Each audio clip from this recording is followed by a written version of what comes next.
Hey guys, this is Chris Kermis and today I'm in Vienna. For a short 24-hour stopover, I'm going to take you with me. I'm going to show you the best sights, the best food, the best drink that the city has to offer in that short space of time. Vienna is the capital of Austria, it's home to about 2 million people, and it's absolutely chock full of beautiful Baroque buildings, these lavish palaces, and incredible history. The legacy has been shaped by the likes of Mozart, Beethoven, and Sigmund Freud. It's an incredible place. Come with me and let's explore this amazing city.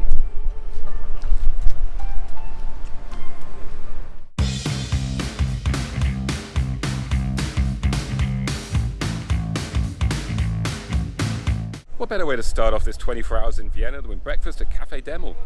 This is one of the oldest patisseries in Vienna, founded in 1876 I believe, and it's basically stood still in time since then.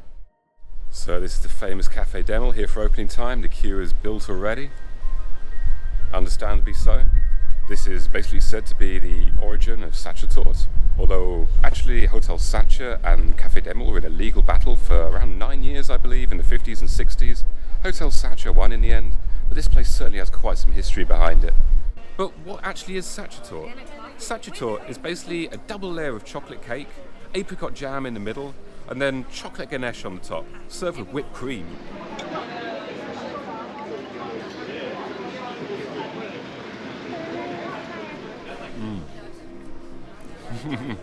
That is such rich chocolatey goodness. It is so intensely rich, so intensely sweet. I'm just getting a sugar rush just off that one bite, but this is beautiful. That was just super tasty and absolutely a great start to the day. The place is so beautiful as well. It costs a fair bit, definitely the most expensive breakfast I've had for a while, but you pay for the ambience and the history as well. Gonna head on now to St. Stephen's Cathedral. So this supposedly has been the centre for Catholicism in Austria for hundreds of years. It was built, I believe, in 1160, but has been expanded quite a lot of times since then. And also, I understand there you can actually climb the South Tower and get some amazing views of the city.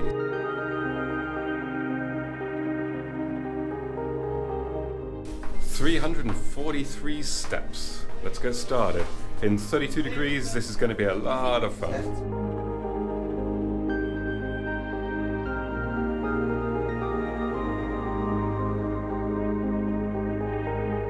That was actually some pretty hard work. You're walking down those spiral staircases. You go in at quite a pace, it's a lot easier on the way down than it is on the way up, and you actually get dizzy. I walked out just literally confused and slightly dizzy. I'm gonna head over to the Hofberg, the palace, and go via the Austrian National Library. So this really sums up Vienna in a nutshell. This is the library. Absolutely incredible. This looks like a palace in itself. Have you ever seen anything like this? What a city. And this area, back where I started today, basically, this is the view that I was looking out on while having the cake. This is basically the horse riding school attached to the palace.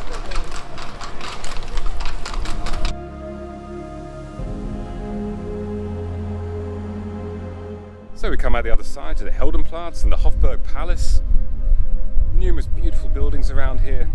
This used to be the residence of the Habsburgs, so I'm going to walk on from here now to where Museum Quartier is, the Austrian Parliament and the City Hall. Basically loads of amazing Baroque buildings around here.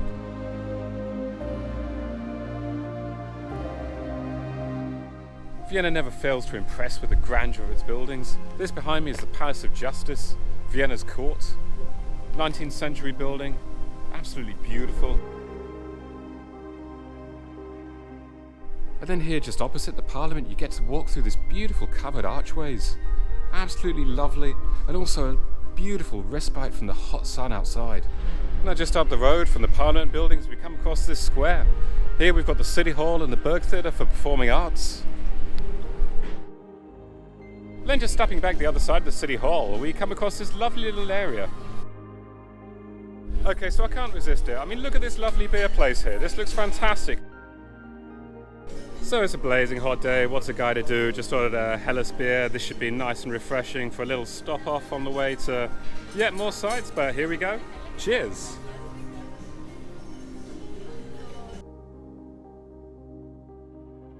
So this is the main building of the University of Vienna. Again, equally grand, just blows my mind. I mean, when I went to university, I certainly didn't have any buildings like this on my campus. So I'm heading on now to try a restaurant called Figo Muller, which I'm probably pronouncing completely wrong, but this is a recommendation from an Austrian friend.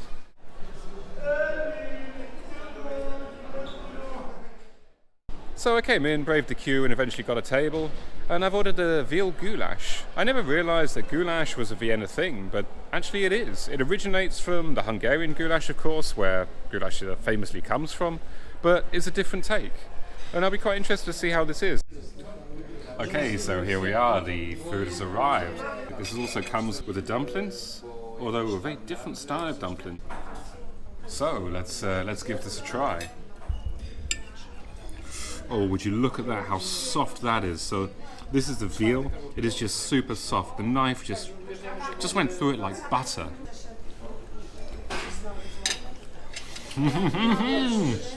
Whoa, that is incredible. So much flavour.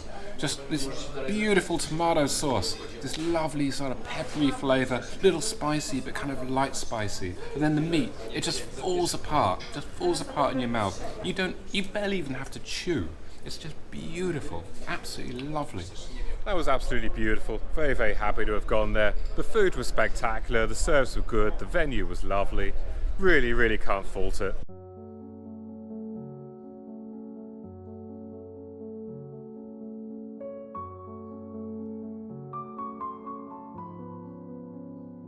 So this is the Belvedere Palace, another insanely grandiose structure built by the Habsburg dynasty as a summer palace.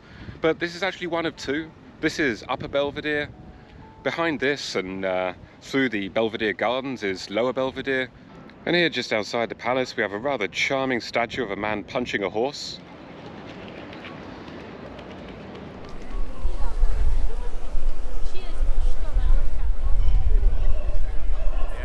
You can't come to Vienna and not stop at the famous opera house.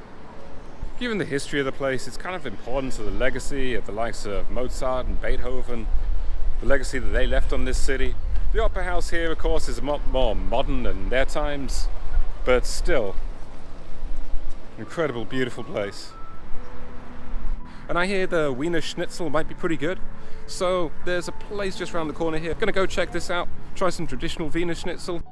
So here at a place called Greek and Basil, which I'm probably not pronouncing correctly at all, but this is supposed to be one of the best places for Wiener Schnitzel in Vienna. And also the potato salad, the traditional way of serving this.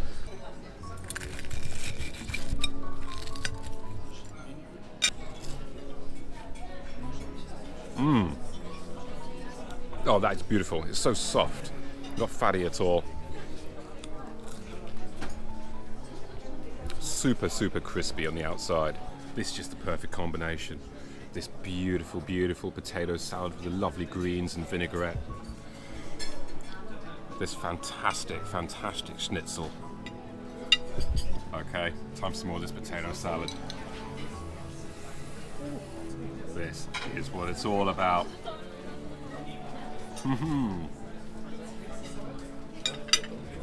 That is just beautiful. Where the schnitzel itself is so simplistic, just simple good flavors, the potato salad is right out there. Bam! Beautiful, beautiful vinaigrette, smothered all over it, but not in a dirty way. Just really full of flavor. The lovely greens, perfectly cooked potato, and that wonderful vinaigrette. Beautiful stuff. That was a truly beautiful day of sightseeing and a beautiful day of food so far. Now we move out of the zone of sightseeing and more into the zone of relaxation in the kind of dawn time before nightlife. So, going now to 1516 Brewery. This should be a kind of Austrian, like German style beer hall brew pub. So it's actually not the kind of traditional German style that I was thinking this would be. This is a lot more modern. I've got a pale ale here. Simple but effective. After a day of running around like this, it's just great just to sit down here on this little terrace in the shade, have a nice beer, relax for a little while. Cheers, folks.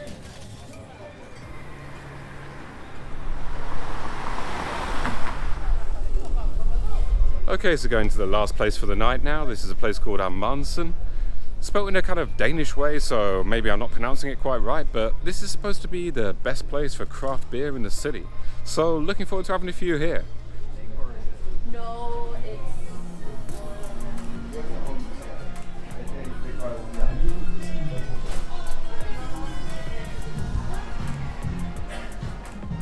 Okay, so this is it. I'm in Amansen, the best craft beer bar in town. This is basically the end of the Vienna trip, so I'm having this IPA right now. It's actually from a French brewery, but it's absolutely delicious. Really, really good way to finish. Although, I think I'll probably have more than one here. But yeah, this has been an amazing trip to Vienna. Seeing so many sights, ate so much good food. 24 hours, you can do so much, but at the same time, I've hardly scratched the surface. I really, really want to come back. It's an amazing city. So beautiful. So this is some awesome street food, and when I say street food, I mean entrance to a car park food. This is Herman's Wurstelstand, one of the highest rated places for sausage in the city, basically. So gonna try out some of the classics here, or at least one of the classics here. So in Herman's Wurstelstand, I've got the famous Käsekrainer. I've been wanting to try this. Now this is basically known as the Puss sausage, because it's basically a sausage, but then with little bits of cheese put in. And obviously when it cooks, the cheese melts, and then you cut it, and it kind of looks like pus is coming out of the sausage. Charming, right?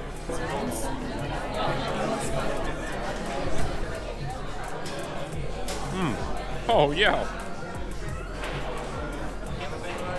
Whoa. It is so overwhelmingly cheesy. I never thought the cheese would come out that much in the flavor, but it's really, really strong. So I totally love this place. This is awesome. I mean, it's completely at odds against the other place. I've been in Vienna today. This is crazy, but it's so cool. Completely different side to Vienna. And that's it, folks. Hope you enjoyed the little video. I'd love to hear from you in the comments below. If you did get this far, don't be shy with that like button. And if you haven't subscribed already, please do. See you next time.